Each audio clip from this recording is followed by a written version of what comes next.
Ora, muito bem-vindos depois de um tempo de férias, em que também houve pausa no mês de agosto para este canal Tejanos. Estamos de novo a retomar as conversas que vamos tendo semanalmente a propósito de assuntos que interessam aqui um pouco à região e desta feita falar também, mais uma vez, do Festival de Folclore Sebastião de Graça, Festival Internacional de Folclore, e na pessoa de Ludger Mendes. Agradecendo também, Ludger, o facto de teres estado e teres possibilidades de, ainda nas vésperas do festival, estar connosco para apresentar as novidades que, por certo, irão acontecer. Mas antes de avançarmos mais na conversa e depois dos agradecimentos, dizer também que o canal de Janos está nesta hora com este programa de hoje, em que é a sua vez, é o programa do canal com o título É a sua vez é o Festival Sebastião de Graça, como já dissemos, e na pessoa do seu diretor, Ludger Mendes. Dizer também ainda que a moderação é do Nelson Ferrão e que a técnica está a cargo hoje do Francisco Mendes. Participações a posteriori deste programa de hoje, que vai ser gravado antes do dia da sua ocorrência, que vai ser terça-feira, dia 3, às 21 horas. Mais uma vez agradecendo e começando a conversa do Lugero, 63 anos ou 63 edições do Festival de Folclore Internacional em Santarém. Este ano, mais uma vez, e agora com, diz tu, tudo o que é relacionado com a essência do festival. As datas, a edição, o nome e também aquilo que é a sua essência relacionada com os grupos de folclore que estarão em Santarém. Depois desenvolveremos outras atividades complementares. Pois, muito boa noite a todos os ouvintes e telespectadores do canal Tejanos. Agradecer ao Nelson Ferrão e ao Francisco Mendes a gentileza do convite para poder estar aqui em antena a falar sobre o Festival Sebastião de Graça e dar-vos nota de que, de facto, esta terça-feira em que estamos, enfim, diretamente com os ouvintes e os espectadores, dar conta que o festival já teve o seu início, porque exatamente na segunda-feira chegaram 2 grupos estrangeiros, primeiro a Polónia e depois a Coreia do Sul. Esta terça-feira chega o grupo da Roménia e na noite de terça para quarta chega o grupo do México. Contrariamente ao que estava anunciado, Angola não pode participar porque não conseguiu atempadamente os vistos necessários para a sua deslocação e teremos um grupo de brasileiros que está sediado em Lisboa, que vem uma vez mais participar no Festival Sebastião de Graça. Quanto às presenças nacionais, elas estão confirmadas, desde o Baixo Minho até ao Ribatejo, começando pelo Grupo Folclórico da Universidade do Minho, de Braga, em representação do Baixo Minho, o Rancho Típico de São Mamede em Festa, de Matosinhos, em representação do Douro Litoral Norte, Grupo Folclórico da Universidade de Coimbra, da região do Mondego, Beira Litoral. Temos depois, da região da Alta Extremadura, o Rancho Folclórico dos Molianos de Alcobaça, e o Ribatejo estará representado pelo Rancho Folclórico de Goxaria, do Concelho de Alcanena, e pelos grupos Infantil de Dança Regional e Académico de Danças Ribatejanas de Santarém. Estes são, por assim dizer, os grandes artistas do Festival Internacional de Folclore Sebastião de Graça. Contudo, o Festival Sebastião de Graça é muito mais amplo, é muito mais abrangente. Desde 2015 que criámos este projeto novo, este formato, digamos que inovador, que é o Festival Sebastião de Graça, a festa das artes e das tradições populares do mundo, do qual o Festival Internacional de Folclore é uma das suas atividades. Diremos que é a principal, é a âncora do Festival Sebastião de Graça, mas quando falamos em Festival Sebastião de Graça não estamos a falar só e apenas de um festival de folclore, porque estão integradas na programação do Festival Sebastião de Graça atividades como um salão de fotografia dedicado ao tema O Ribatejo e as suas gentes, que este ano é do fotógrafo escalabitano Vítor Lopes, que vai expor 20 fotografias do seu espólio sobre o Ribatejo. Teremos uma exposição e venda de artesanato, também da região do Ribatejo. Teremos uma dinamização de jogos tradicionais ribatejanos. Teremos uma gala do fado do Ribatejo, com artistas consagrados, desde logo o conceituado guitarrista almeirinense Custódio Castelo, que é de facto um dos mais exímios tocadores de guitarra do nosso país, na atualidade. Teremos igualmente também uma gala solidária que é dedicada aos utentes das instituições de solidariedade social, quer ao nível da terceira idade, quer ao nível da infância. Temos um espetáculo com duas secções da APP-ACDM. Teremos um espetáculo de dança desportiva com a New Star Dance de Santarém. Teremos ainda uma mostra de instrumentos tradicionais portugueses que autonomizamos também, que é Sons Autóctonos, Sons da Memória, que vai ter lugar nos últimos 3 dias do Festival de Sistine Graça, sexta, sábado e domingo, e que é um projeto no qual estamos a apostar muito com vistas ao futuro e que, apesar de ter uma dimensão pública no âmbito da programação do Festival de Sistine Graça, tem, contudo, mais vida para além do festival, porquanto pretendemos, ao longo do ano, integrar esta atividade no plano de atividades do grupo académico e desenvolver em cada ano ensino de um dos instrumentos musicais tradicionais. É um projeto arrojado que candidatamos à CCDR-LVT, tivemos a sorte de ter algum apoio e, portanto, estamos muito interessados em dinamizar, desenvolver e aprofundar este projeto. Para além disso, temos ainda a mostra de fandango do Ribatejo, o Fandangando. Temos um colóquio sobre os países participantes que terá lugar no W Shopping. Teremos animação de rua em 2 dias desta semana. E depois teremos então, sim, na sexta, sábado e domingo, os 3 dias fortes do Festival Internacional de Folclore, com os grupos que já referi.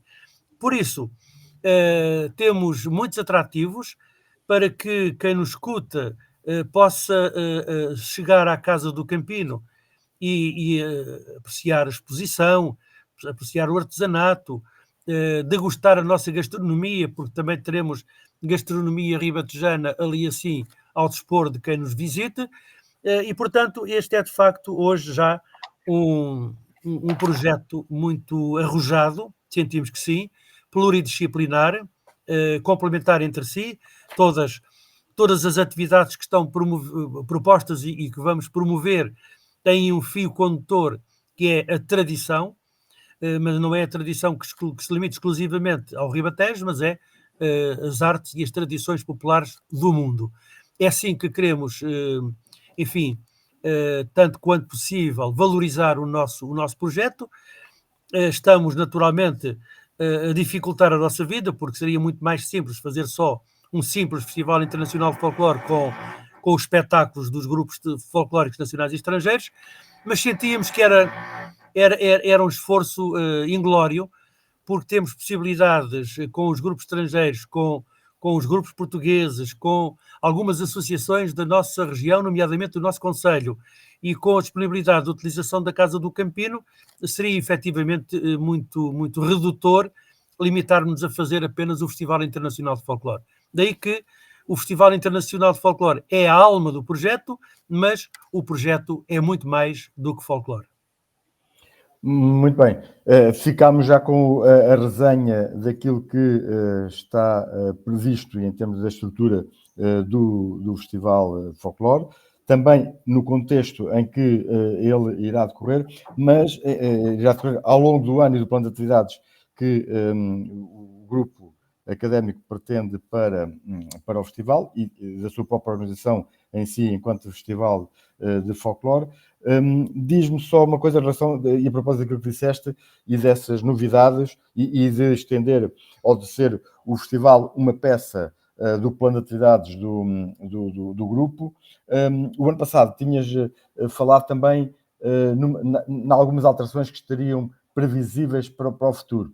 É já esta forma de entender o festival e a própria organização enquanto grupo académico que já está em marcha, ou ainda há algumas alguma perspectiva de ser algo diferente, algo que ainda estruturalmente ainda vocês vão fazer de diferente?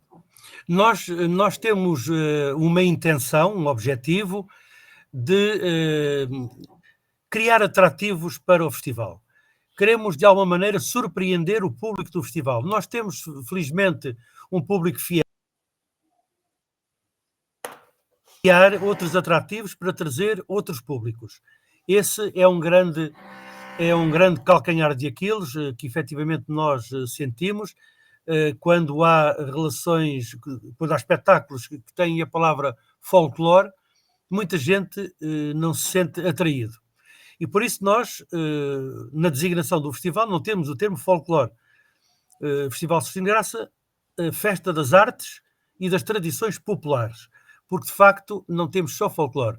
Mas este ano, a grande inovação, na senda daquilo que tínhamos referido o ano passado, é efetivamente esta mostra de instrumentos tradicionais, sons autóctonos, sons da memória, porque se é verdade que o público só vai assistir à mostra, enfim, à apresentação pública de instrumentos musicais desde o Minho, do Minho até a nossa região, nós temos uma componente teórica destes sons autóctonos, em que vai haver uma conferência de sensibilização de potenciais interessados na aprendizagem dos instrumentos tradicionais para justificar o porquê da aposta nas sonoridades tradicionais. Hoje é tudo muito redutor, está tudo rendido ao acordeão e, efetivamente, o acordeão matou o realejo, o harmónio, a concertina, os bandolins, os cavaquinhos, enfim, e tantos outros instrumentos que são muito, muito importantes na nossa história popular e que se veem praticamente erradicados do conjunto de tocadores dos grupos de folclore. E, portanto, aquilo que se pretende é sensibilizar os grupos para a necessidade de integrarem no seu conjunto de tocadores estes instrumentos que são efetivamente característicos da época que é representada. Se somos rigorosos em relação ao trajo, em relação às danças, em relação às músicas, devemos sê-lo igualmente em relação à sonoridade, porque a sonoridade que é transmitida pelos instrumentos antigos é muito diferente daquilo que é produzido pelo acordeão. E, portanto, queremos aqui também fazer avanços. Para além dessa conferência, que será proferida pelo Presidente da Direção da Federação do Folclore Português, professor Dr. Daniel Café, teremos oficinas que nesta primeira edição são apenas de sensibilização sobre o bandolim, sobre o harmónio e sobre o realejo, mas que no futuro terão mais profundidade, nem que seja apenas em relação a um instrumento. Uma outra aposta que fazemos também no âmbito desta mostra dos sons autóctonos, sons da memória, é a tentativa de valorizar um instrumento ou um conjunto de instrumentos que praticamente estão extintos na nossa região e que são os gaiteiros, com a gaita de foles, com a caixa e com o bombo. Não havia festa antigamente que não tivesse a presença dos gaiteiros. Os gaiteiros anunciavam a festa, faziam o peditório da festa e, inclusivamente, num tempo em que não havia tanta facilidade em contratação de bandas filarmónicas, eram os gaiteiros que acompanhavam as procissões. Portanto, o gaiteiro é, digamos que, um conjunto de 3 tocadores, transversal a todo o país. Mas o que é verdade é que na região centro do país quase desapareceram os gaiteiros.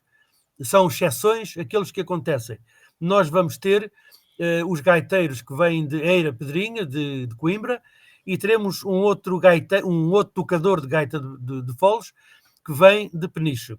Mas queremos também apostar na recuperação destes instrumentos que estão em vias de desaparecimento ou que, pelo menos, estão fora do contexto atual da utilização dos grupos e restos de folclore.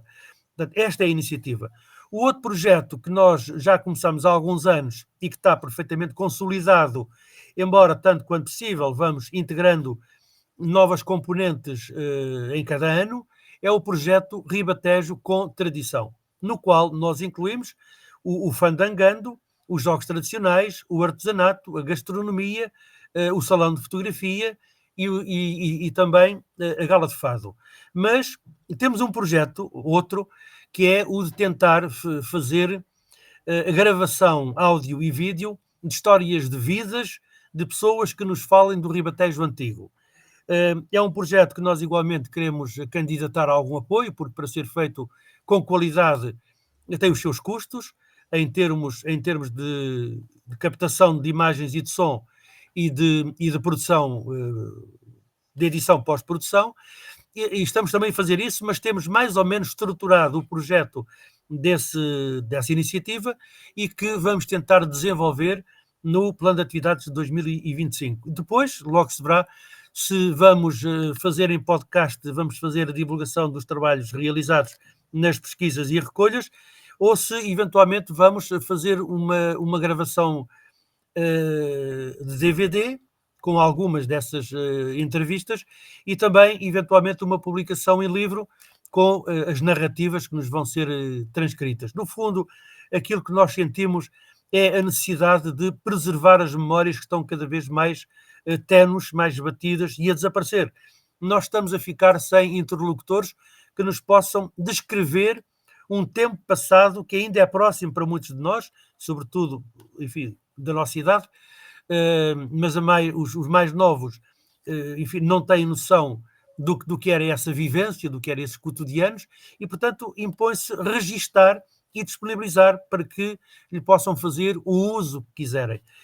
Como dizia o Saramago, numa frase que eu cito muitas vezes, nós somos a memória que temos e a responsabilidade que assumimos. Sem memória não existimos e sem responsabilidade talvez não merecêssemos existir. Portanto, nós sentimos que a nossa responsabilidade passa por transmitir às gerações vindouras e aos interessados toda essa memória que, se assim não for, desaparece por completo. E, portanto, o grupo académico tem a sua vocação como grupo representativo de folclore ribatejano, etnografia e folclore ribatejana, tem outro segundo objetivo, que é a realização do Festival Celestino Graça com toda a sua abrangência, mas sentimos que temos, enfim, a obrigação de fazer mais qualquer coisa e, de facto, é essa a camisola que estamos a vestir agora. Isso é uma estruturação, é uma perspectiva, uma visão de futuro e de contexto que habitualmente quer os grupos folclóricos não têm, quer também os festivais de folclore internacionais, sobretudo, também não têm. Sim, os festivais internacionais, sobretudo aqueles que são CIOF, apesar do CIOF estimular a apresentação de uma série de atividades, aliás, no próprio calendário do CIOF vem um conjunto de ícones das atividades que os festivais representam, e, portanto, nós estamos a levar isso à letra e estamos a cumprir ao máximo aquilo que é possível, mas os festivais passam muito além disso, apenas lhes interessa a componente do espetáculo. Para nós, a componente do espetáculo é interessante, porque tem o seu público, tem a sua atratividade, mas é apenas um instrumento, porque para nós o mais essencial, na fase em que estamos, enfim, da nossa maturação e do nosso projeto, é garantirmos a memória, garantirmos o registro, deixarmos rastro daquilo que fazemos. E esta é uma intenção que tem duas direções. Uma primeira interna, que é para a sensibilização dos nossos componentes.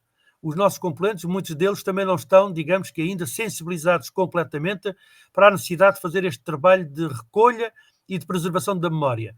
E quando nós o estamos a fazer para fora, estamos também a cativar os nossos componentes. E depois é também, digamos que de alguma forma, podermos contribuir com os componentes e diretores de grupos e folclore da nossa região que queiram aprofundar também este tipo de trabalho e todos juntos faremos certamente um trabalho mais interessante do que nós isoladamente. Nós estamos, digamos que, a ser os pivôs, estamos a assumir o risco de desbravar o terreno, mas estamos também completamente disponíveis para fazer muitas coisas destas em parceria, porque se o fizermos, naturalmente que será melhor para nós e será melhor também para quem se envolver connosco. Portanto, é uma forma diferente de estar no folclore, é um projeto, digamos que, inovador, tem algum risco, mas eu sinto que aquilo que nós fizermos sem risco é porque não tem muito interesse e não vale a pena. E para manter o mesmo ritmo da repetição a fazer 40 ou 50 anos exatamente a mesma coisa, sem mexer uma palha, como se costuma dizer, enfim, também não justifica a nossa aposta. Já vou querer saber também como é que isto se faz e com que apoios, mas deixa-me não fugir muito e não distanciar muito do início da conversa, relacionado com os grupos folclóricos que este ano estão elencados. Coreia do Sul, Roménia, México, como é que os grupos vêm cá parar a Santarém? Como é que é esse tipo de organização, de ligações que o festival está a empreender ultimamente? O grupo da Coreia do Sul, o grupo da Polónia e o grupo da Roménia vêm exclusivamente para o nosso festival. Portanto, saíram dos seus países para vir passar uma semana no nosso festival. O grupo do México é um grupo que estava em turnê, digamos que uma digressão que foi dinamizada pela Associação CIOF Portugal e que deveria terminar em Espanha a sua turnê. No entanto, o festival para onde estavam para ir em princípio de setembro foi cancelado. E nós fomos confrontados pela Associação CIOF Portugal para a eventualidade de podermos acolher esse grupo. Como nós estávamos pendentes da resposta de um grupo de Espanha para estar presente, houve um primeiro grupo da região de Raca, da zona dos Pirineus Espanhóis, que tinha aceite, mas que depois, por outros compromissos de incompatibilidade com as datas, não pôde vir, e nós estávamos a tentar encontrar um substituto para esse grupo de Espanha, quando efetivamente fomos abordados pelo CIOF Portugal, no sentido de se teríamos possibilidades e interesse em acolher o grupo do México. E então sim, nós aceitamos, vamos buscar o grupo do México, a Ronda, que é o último festival em Espanha, e depois, no fim do nosso festival, vamos deixá-lo no aeroporto de Madrid. Portanto, esse é o único grupo que não vem convidado exclusivamente por nós. O grupo de Angola viria também apenas para o nosso festival, e isto, enfim, é uma incongruência num país da CPLP em que os vistos são muito mais facilitados por razões bilaterais que há entre os países, mas o que depois chocamos é com a burocracia que impede, neste caso, a participação do grupo de Angola. Porque quando aceitámos o grupo e quando o convidámos, o grupo dirigiu-se ao Consulado de Portugal em Luanda para fazer o agendamento da reunião para a obtenção dos vistos e foi-lhe dito que só havia disponibilidade de os atender em novembro. Isto de agosto a novembro. Nós intercedemos junto do consulado por 2 vezes e a única resposta que obtivemos foi uma resposta automática a dizer que o nosso assunto tinha sido referenciado e que a seu tempo seríamos contactados, se calhar em novembro.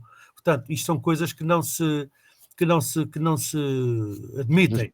Depois tentámos um grupo cultural dos académicos timorenses, que está sediado em Coimbra, que inicialmente tinha interesses também em participar. Eu conheço o grupo, é um grupo que tem muita qualidade e gostaríamos de o ter também entre nós, só como a maioria daqueles componentes são estudantes, nesta altura de setembro, segundo nos foi dito pelo diretor Crisógono de Deus, estão envolvidos com exames, com melhorias de notas, com entradas em cursos e, portanto, o grupo não está nas condições que gostaria de vir a um festival como o nosso. Nós aceitamos, enfim, essa desculpa e agradecemos a deferência, mas contaremos a tê-los no ano que vem, porque nós conhecemos o grupo e é um grupo com muito interesse e, portanto, vamos tentar tê-los cá. Como do mesmo modo, vamos ter, enfim, praticamente garantida a presença do grupo de Angola, porque logo em janeiro vamos formalizar o convite com vista a setembro, de modo a que haja todo o tempo para se tratar da questão dos vistos. Portanto, neste caso, é uma aposta também de Santarém, do festival, em trazer grupos que normalmente não andam no circuito mais habitual dos festivais de folclore, sobretudo nesta altura do verão. Nós tentamos, embora tenhamos a noção de que é mais difícil, é muito difícil trazer grupos da América Latina ou da Ásia ou de África só para um festival. Exato. Nós conseguimos, efetivamente, este grupo da Coreia, porque é um grupo que está ligado também ao CIOF da Coreia.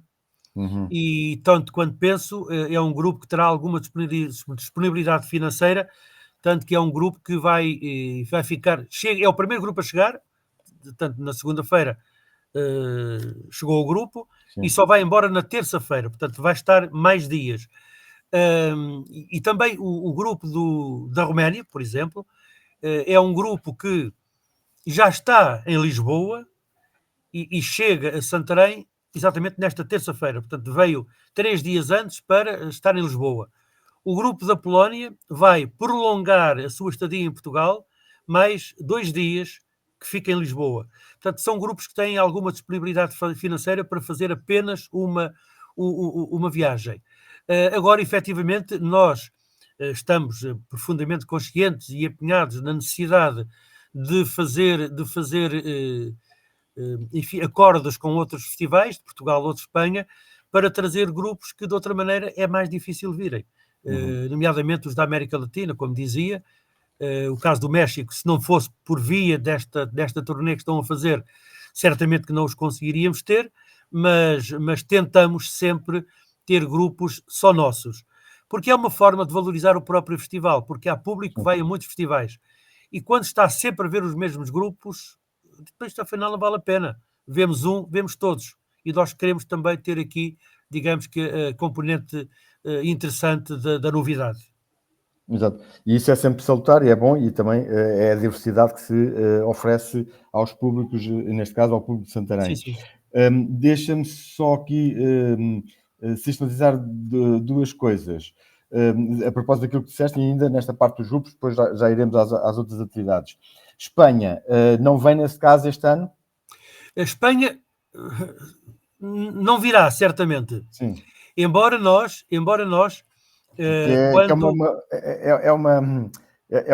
é um curto-circuito naquilo que tem sido sempre a vontade é a segunda vez na história do festival que não virá um grupo de Espanha. Até porque o nosso público gosta muito de grupos espanhóis e, portanto, nós tentamos sempre trazer. Apesar de que, contra aquilo que muita gente pensa, os grupos espanhóis são mais caros do que os grupos do leste, ou até às vezes grupos da América Latina. Porque a maioria dos grupos espanhóis, como têm que fazer quase todo o percurso no seu território, e a nós, enquanto o Festival CIOF, só nos competiria pagar 200 km para cada lado, que é o percurso que fazem em território continental e território português, só que, como os grupos gastam muito dinheiro, querem subsídios e apoios para virem. E, portanto, tornam-se mais caros que os outros.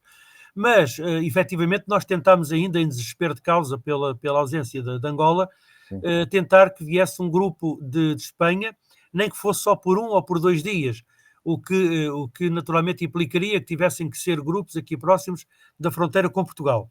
Só que acontece que o dia 7 de setembro é o dia da província da Extremadura, e os espanhóis são muito bairristas nessas celebrações, e, portanto, é muito difícil encontrar um grupo da região da Extremadura que não esteja envolvido em algum acto comemorativo do dia da Extremadura.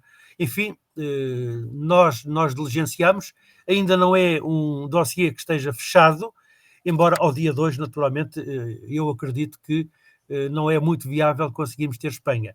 Mas, claro, Espanha para nós é fundamental, e nós vamos tentar sempre ter um grupo de Espanha. Este ano só não está porque se meteu pelo caminho, digamos que assim, o processo do México, e, portanto, optámos pelo México em vez da Espanha. Mas, enfim, são circunstâncias próprias da organização. Ainda a propósito dos grupos e do estar atualmente dos grupos e a perspectiva que eles têm, de algum modo pressentes que os grupos aproveitam mais o tempo para estar e para conhecer os países que visitam, ou seja, quando dizes que Coreia do Sul e Roménia estão cá mais tempo, é outra filosofia que os grupos, que as gentes mais novas têm para aproveitar com essas deslocações, conhecer os sítios onde se deslocam?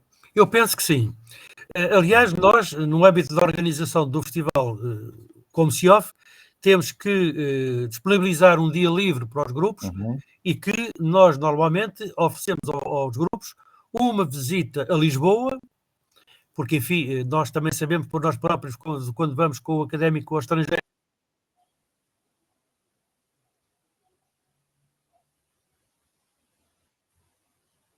o mesmo aos grupos que nos visitam.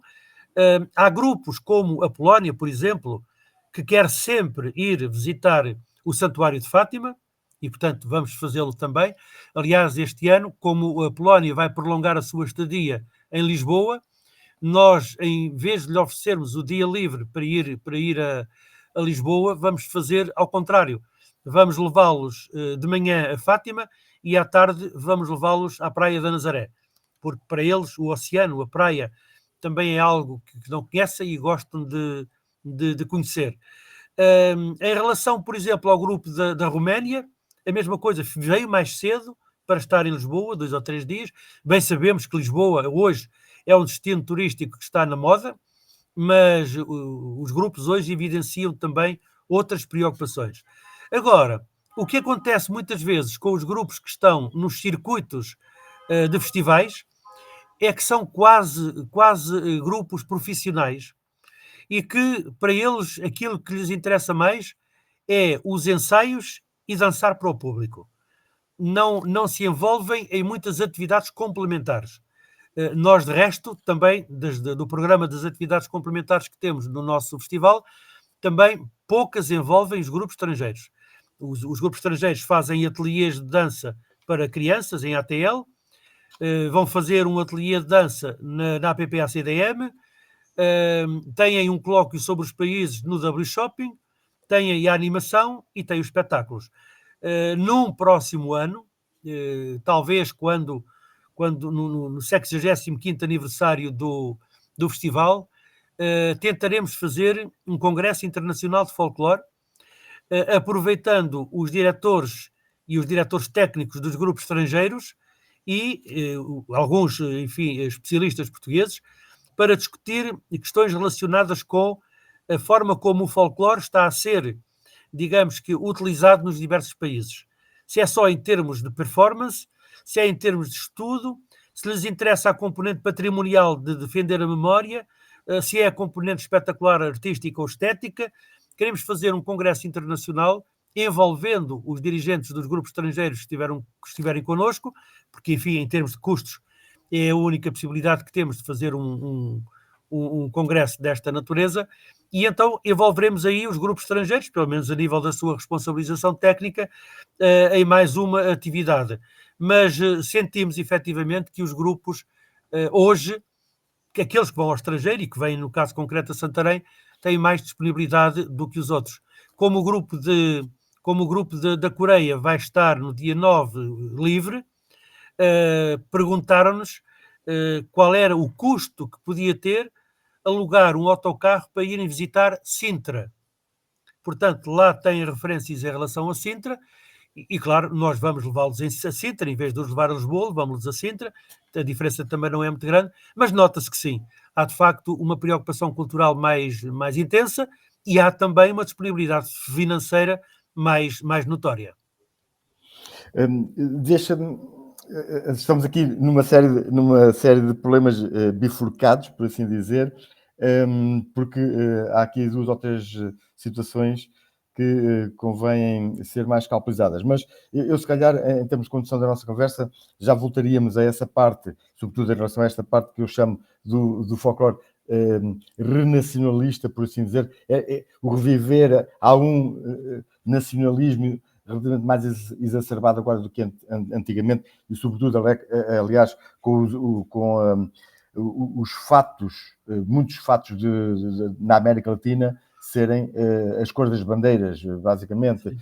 Mas já lá iremos a isso, para quem depois também tiver interesse nesse tipo de conversa, mas relacionado ainda com aquilo que é o principal do festival, já escalpelizamos agora a parte dos grupos, da participação, e voltaria agora para alguns detalhes maiores sobre o resto do projeto. Neste resto do projeto, a perguntar-te aqui em relação ao colóquio no W Shopping, por exemplo, o que é que vai acontecer? São os grupos que vão falar, são as pessoas, é para que este colóquio? Ora bem, este colóquio tem também dois objetivos. O primeiro é que os componentes dos grupos de diversos países ficarem a conhecer-se melhores uns aos outros e aos respectivos países. O colóquio é constituído desta maneira. Nós concedemos a cada país, a cada grupo, um determinado tempo, normalmente é à volta de 10 a 15 minutos, para poderem dissertar sobre o país. Previamente é apresentado um vídeo de promoção do país de cerca de 5 minutos, 4, 5 minutos. Depois do vídeo, alguém do grupo usa a palavra durante 10 a 15 minutos para comentar, para falar, para chamar a atenção de um pormenor ou de outro, e depois fica à disposição do público, seja o público interno, que são os componentes dos outros grupos, seja o público externo que eventualmente esteja a assistir a este colóquio, que podem colocar questões aos diretores dos grupos. E isto é pertinente porque, por exemplo, se é verdade que com a participação no grupo espanhol nós não necessitamos de fazer muitas perguntas, porque temos mais ou menos conhecimento sobre aquilo que se faz em Espanha, os hábitos, costumes, tradições, como é que é o serviço militar, como é que é o nível de vida, como é que é a indústria, como é que é a agricultura, tudo isso. Quando nos chega a um país como a Coreia do Sul, nós temos muitas dúvidas. O ensino é obrigatório e é até que nível? O serviço militar é obrigatório e é para mulheres e é para homens? Ou não é? Como é que funciona o sistema político em termos da democracia e das eleições? Como é que funciona o apoio à atividade cultural? Portanto, há muitas coisas que nós desconhecemos em relação aos países que nos visitam. E este colóquio tem efetivamente essa intenção de proporcionar a que os grupos de cada país fiquem a conhecer-se melhor uns aos outros, interajam mais uns com os outros, e que o próprio público de Santarém, querendo, possa ficar a conhecer mais e melhor alguns detalhes sobre cada país. E tem sido, já fazemos isto há muitos anos, tem sido sempre um momento muito agradável. Aliás, o espaço informal do W Shopping, onde isto acontece, é desde logo um desafio para as pessoas estarem completamente tranquilas a intervir e a assistir a este colóquio que nós, enfim, mantemos há muitos anos. Nós anteriormente realizávamos no Teatro Sá da Bandeira, mas no Teatro Sá da Bandeira aquilo que nós notávamos era que, para além de ter melhor qualidade em termos de projeção dos vídeos, enfim, isso era melhor, mas era uma sessão fechada, porque ninguém da população ia assistir. Enquanto que nós, no W Shopping, vamos ao encontro das pessoas que estão no centro comercial e que quase sem querer, ou até sem estarem despertos para essa questão do programa do festival, tropeçam nisso e acabam por assistir, pelo menos. Nem sempre participam, mas pelo menos assistem. Um outro detalhe relacionado com o Fandangando. Já agora tenta reafirmar o Fandangando, o colóquio, a gastronomia, os instrumentos estão naquele chapéu, por assim dizer, que é Ribatejo com tradição. Com tradição, Exatamente. pois é isso. E o Fandangando também está aqui também colocado, não é isso? Agora, o Fandangando, como é que vai decorrer? É grupos? São as pessoas? Não, é informal. Informal. É informal. Nós tentámos um ano fazer mostras de fandangos, não apenas do Ribatejo, mas até do país. Mas depois o que nós optámos foi por, o que não quer dizer que não possamos fazer um ano, avulsamente, um projeto, como de resto tu dinamizaste este ano na feira, tudo isso, Sim. com vários grupos e tudo isso. Nós não estamos fora da hipótese de poder realizar uma iniciativa dessa natureza. Mas para já, aquilo que nós pretendíamos era fazer a mostra do fandango ribatejano e envolvermos-nos com a população. Sendo certo que é aberto aos componentes dos grupos que quiserem, as pessoas não estão trajadas, está tudo informalmente, e aquilo que nós pretendemos, num tempo em que se falava sobre a possibilidade da candidatura do fandango a Património da Humanidade, ou pelo menos ao registro do Inventário Nacional, aquilo que nós queríamos era, de alguma forma, proporcionar que a população tivesse um contacto com o fandango. Porque bem sabemos que em termos da Unesco e também em termos do património cultural e material português, para o registro do inventário, têm que ser tradições vivas. E, portanto, aquilo que nós fazemos com esta iniciativa é vivificar o fandango. Porque as pessoas conhecem a música do fandango, têm a noção de como é que se dança, mas não passa daí.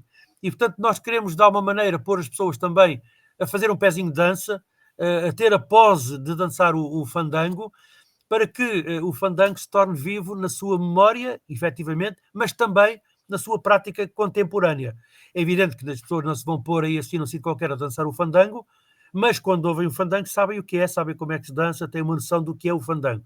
É isso que nós pretendemos, porque não estamos também fora de poder vir a dinamizar este tal projeto da candidatura do fandango a património cultural da humanidade, ou pelo menos ao registro do inventário. Sim. Sendo certo que esse é um projeto complexo, é um projeto que exige muito dinheiro e que teremos que conquistar o envolvimento e a parceria de autarquias, de grupos de folclore, de associações, da federação.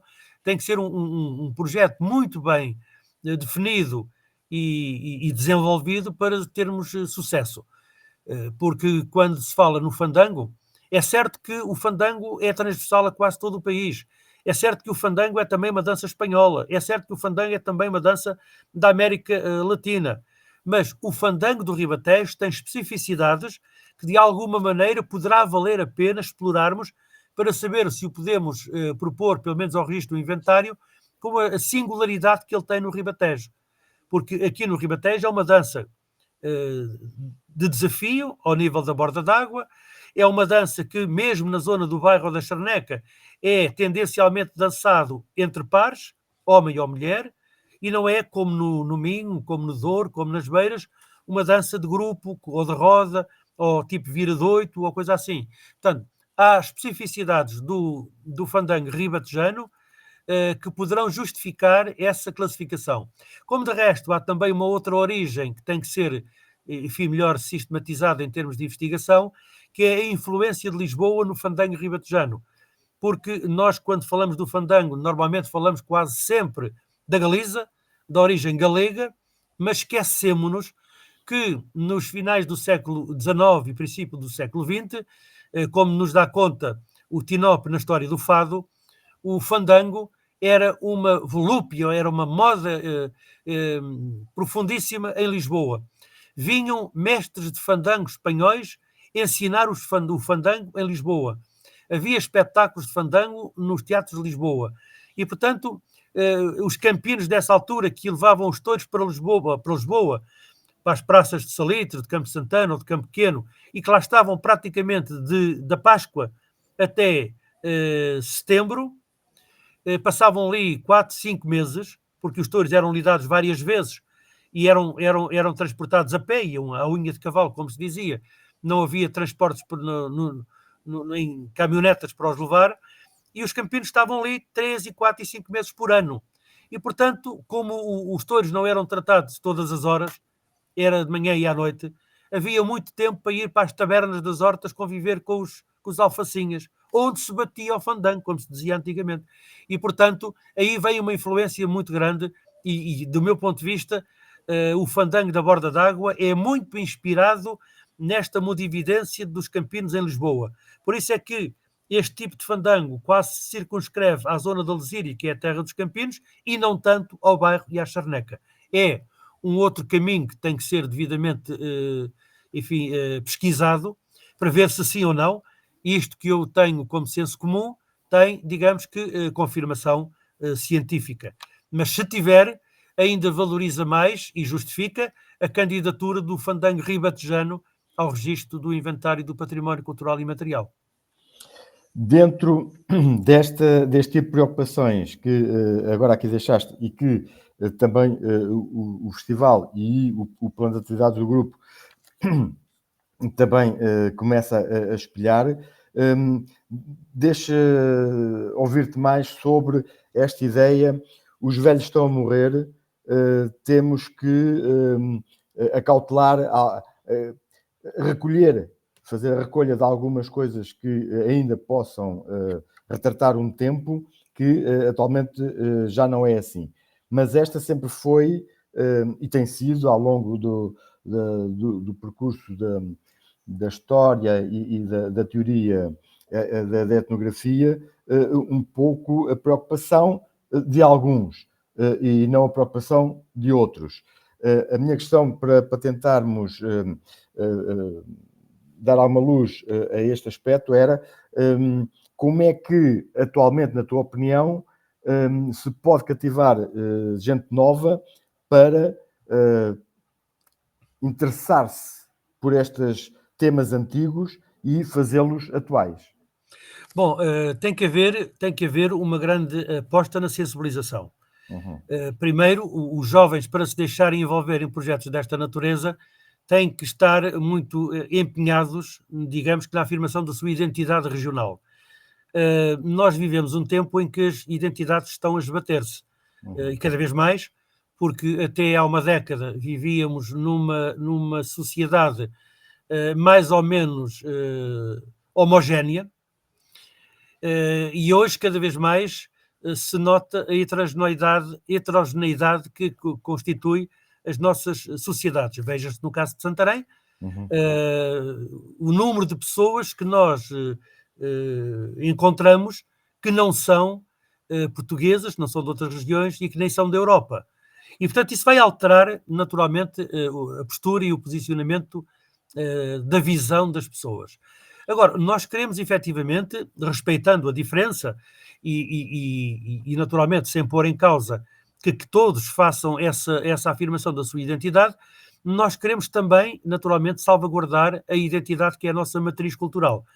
E nós estamos num limiar quase extremo em que daqui a 10 anos não temos interlocutores que nos possam falar de coisas do primeiro quartel do século XX. Nós, hoje, se formos falar com pessoas com 90 anos, essas pessoas nasceram em 1930. Terão de memória, por ouvir falar aos seus pais, coisas de 1910, 1915, 1920. E, portanto, é o mais recuado que nós conseguimos ir a isso.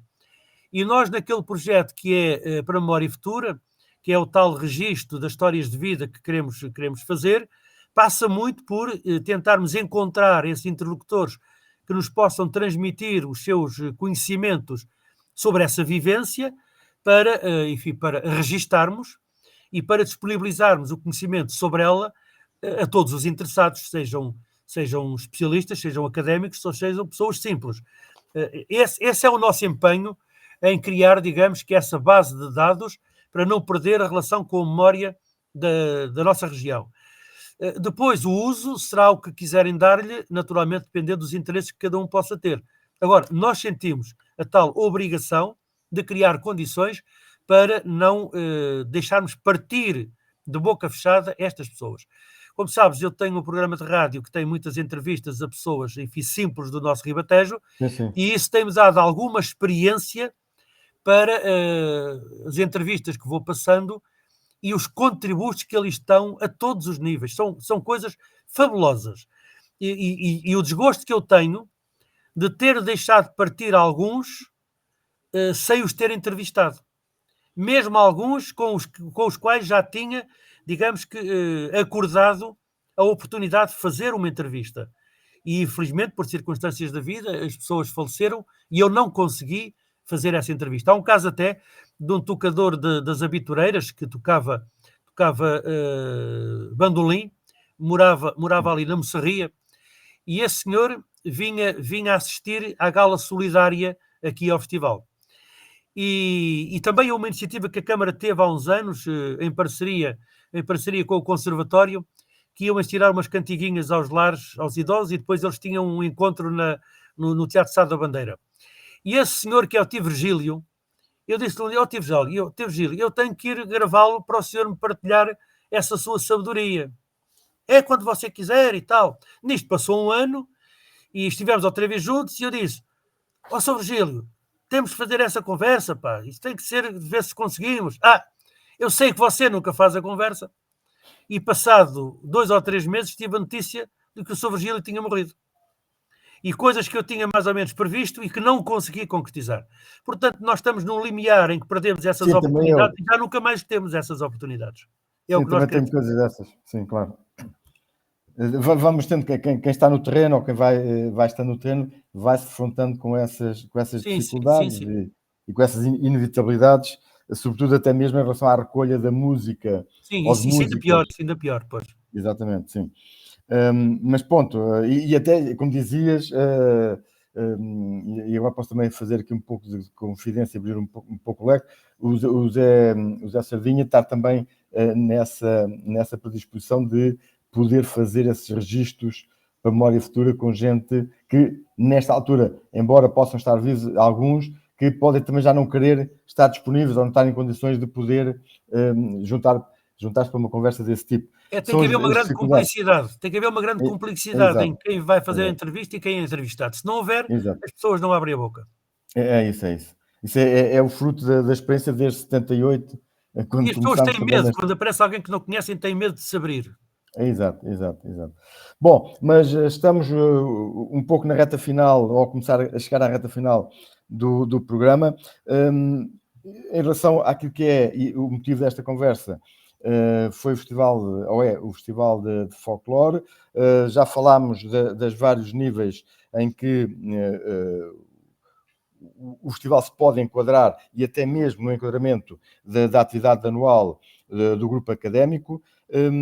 Já detalhámos algumas coisas que ficaram por aqui, ou que estavam mais resumidas na primeira apresentação. Deixa-me só, para irmos terminando, duas ou três coisas. Em relação ao Fandangando ainda, já houve uma tentativa de fazer essa listagem, esse inventário para a candidatura a património mundial. Na tua perspectiva, aquilo que se fez pode ter algum contributo para continuar nessa tentativa de patrimonialização, ou terá que haver uma reformulação ou outros empenhamentos para que isso possa dar alguns frutos? Bom, tem que haver, para já, uma consciencialização do que se pretende. Houve, efetivamente, uma iniciativa da Câmara Municipal do Cartacho, em que, numa primeira instância, também se juntaram outras câmaras, entre as quais a de Santarém, e que foi ao tempo em que o Ceia da Silva era presidente da Entidade Regional de Turismo do Alentejo e Ribatejo, e ele, digamos que, dinamizou um pouco a intenção de se fazer essa candidatura.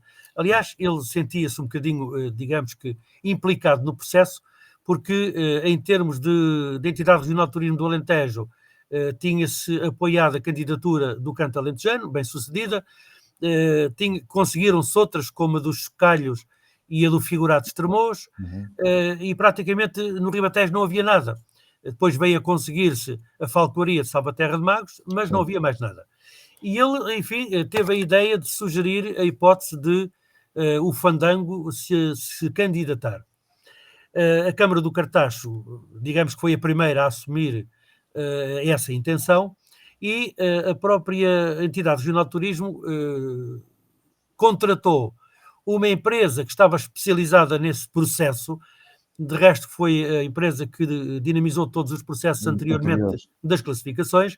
Sim. Mas eu, enfim, fui convidado uma vez para uma reunião com essa empresa na Câmara do Cartacho, e aquilo que eu percebi é que a empresa sabe como é que há de construir o processo, mas não conhece nada da essência daquilo que quer candidatar. Falta ao conteúdo. Falta ao conteúdo. E percebi-me que para eles a candidatura do Fandango era o Fandango, nem que fosse o de Varapaus, era um Fandango do Ribatejo, e vamos por aí fora. Sim. E quando eu lhe disse, bom, mas se quer fazer uma candidatura à Unesco, tem que ter noção das origens do Fandango, de onde é que ele vem, tem que ter a noção que o Fandango, embora se possa considerar uma dança ribatejana, não é exclusivamente ribatejana. Sim. E um processo dessa natureza tem que ter abordagens em relação às outras regiões onde o Fandango também foi dançado. De maneira diferente, mas dançado. E não podemos esquecer Espanha, porque em Espanha o Fandango galego foi para o País Basco, foi para a Catalunha, foi para a Extremadura, foi para a Andaluzia, e portanto nós vimos fandangos e fandanguilhos em quase tudo quanto é Espanha. Sim, Portanto, sim. não podemos fazer uma candidatura aliando-nos dessa realidade. Mas isto é muito mais complexo. Claro que sim, que é complexo. Uma coisa é nós inscrevermos no registro do inventário do património cultural e imaterial português, o fandango do Ribatejo, na sua especificidade, em contraste com os outros fandangos do país. Outra coisa é candidatar o fandango à Unesco. Naturalmente não pode deixar de fora toda esta circunstância da sua história. E percebi que de facto havia ali assim muita impreparação para fazer o projeto. Entretanto, depois as circunstâncias alteraram-se, o Ceia da Silva deixou de ser presidente da entidade, as câmaras depois também, e este é outro problema que se isto avançar temos que tentar ultrapassar, é que as câmaras querem todas elas ter o protagonismo de serem as líderes. Exato. E não assumem a parceria de igual para igual, e isto só se pode fazer exatamente nesse plano de parcerias horizontais, não é ninguém o chefe nem o líder, e portanto são coisas complexas que eventualmente nós estamos disponíveis para dinamizar, mas só naturalmente nesta lógica do envolvimento e transversalidade com as entidades e instituições que umas podem dar a sua competência técnica e de saber, e outras podem dar o apoio logístico e burocrático, porque tudo isto tem custos e naturalmente que os grupos de folclore e outros parceiros não têm capacidade de fazer esse projeto. E é Mas só dessa maneira, uma coisa que nós não queremos perder de vista. Só dessa maneira se conseguiria, ou se conseguirá, levar a bom porto uma situação Eu acho que sim. diversificada como essa. Eu acho que sim. Bom, mais duas questões, e agora a tua capacidade de síntese, voltando àquela sobre, e que também foi a tua preocupação, que eu também já manifestei isso em várias formas publicamente, mas na tua opinião, os grupos internacionais, sobretudo da América Latina, onde isso constata mais, estão a ser utilizados, mesmo inconscientemente, para versões novas daquilo que é a tradição dos seus países e manifestamente naquilo que é a utilização dos trajes com base nas cores das bandeiras nacionais? Estão, muito. Aliás, como se sabe, a questão do folclore e das tradições e das identidades são elementos construtivos dos próprios nacionalismos. Há muitos países que sentem necessidade de afirmar a sua nacionalidade, e eu não quero dizer o seu nacionalismo. Normalmente, quando se diz nacionalismo, tem uma conotação política que não é essa que pretendo tocar, mas a sua nacionalidade através da justificação de um conjunto de valores que são comuns a uma determinada comunidade e que justificam a independência ou a autonomia desse país. Nós verificámos isso quando foi a dissolução da União Soviética, em que os países do leste, Sérvia, Croácia, Lituânia, Eslovénia, todos esses países tiveram que construir a sua narrativa nacional para justificar a sua independência. E aqui, naturalmente, agarram-se aos valores que são os da sua cultura popular, da sua tradição, aos valores da sua língua, e por isso todos estes países do leste europeu falavam o russo, e hoje todos têm a sua língua. Alguns recuperaram de há séculos atrás, línguas antigas que as recuperaram. Em relação à América Latina, acontece exatamente também o mesmo. Houve sempre problemas em relação à Espanha e depois à autonomia e à independência dos países, enfim, que tinham sido povoados ou conquistados ou descobertos por Espanha, e portanto os países sentiram a necessidade de afirmar a sua independência e fizeram também através do folclore. E temos outro exemplo que ainda é mais notório, que é Israel. Israel apresenta-se quase sempre com os trajes nacionais, que são o azul e o branco. O azul e o branco, sim. Porque é as cores da bandeira.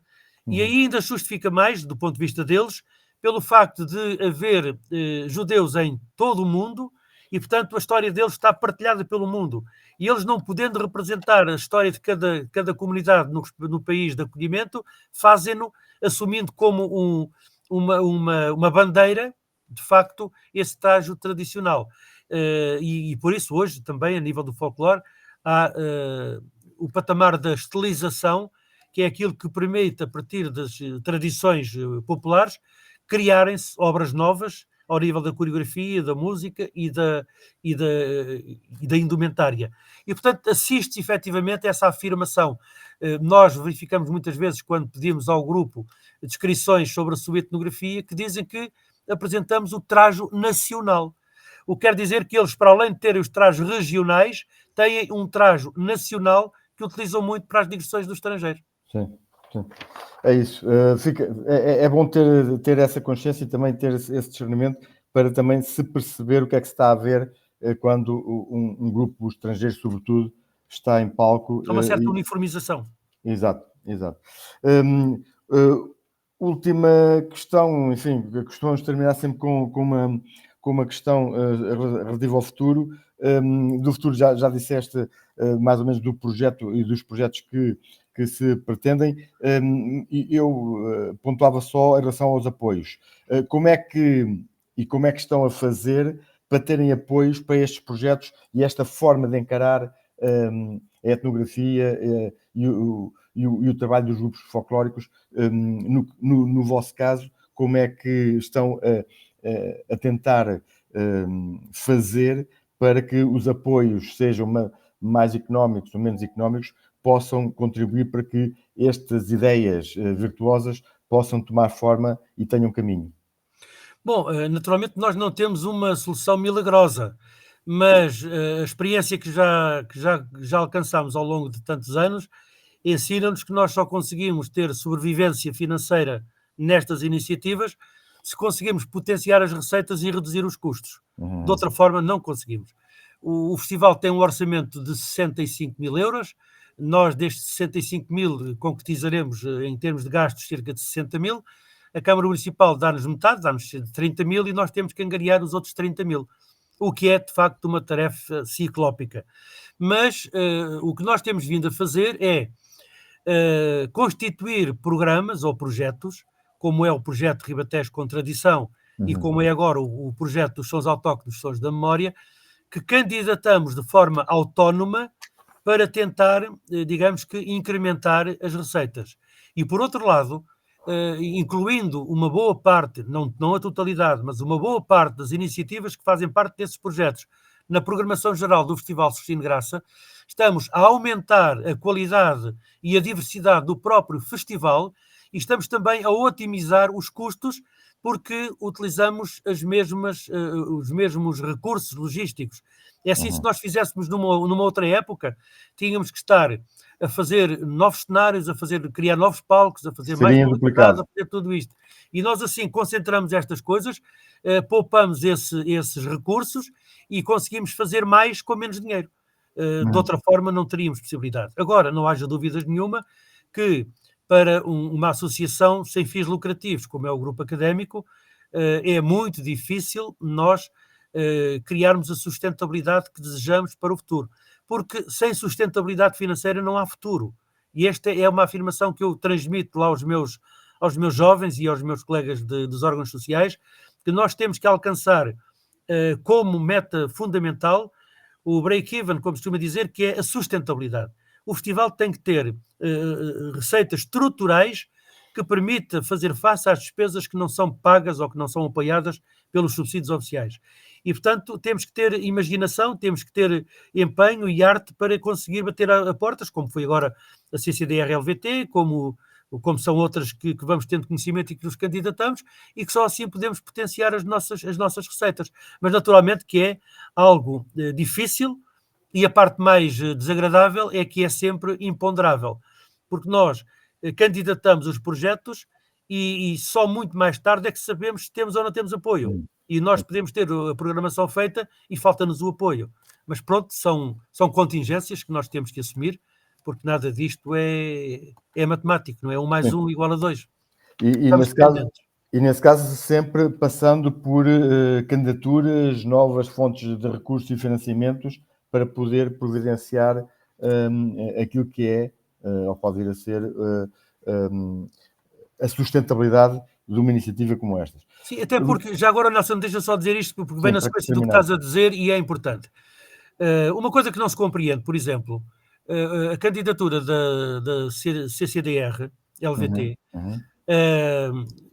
só apoia projetos novos. Sim. Ora bem, nós estamos a fazer este projeto dos Sons Autóctonos, Sons da Memória, que é algo que nós queremos perpetuar no tempo. Não é uma iniciativa, não é um projeto que se esgota numa mostra pública, de uma vez. É para continuar. No entanto, nós tivemos algum apoio para a realização deste ano, mas já não podemos ter para a realização do ano que vem. E, portanto, isto é deitar dinheiro à rua.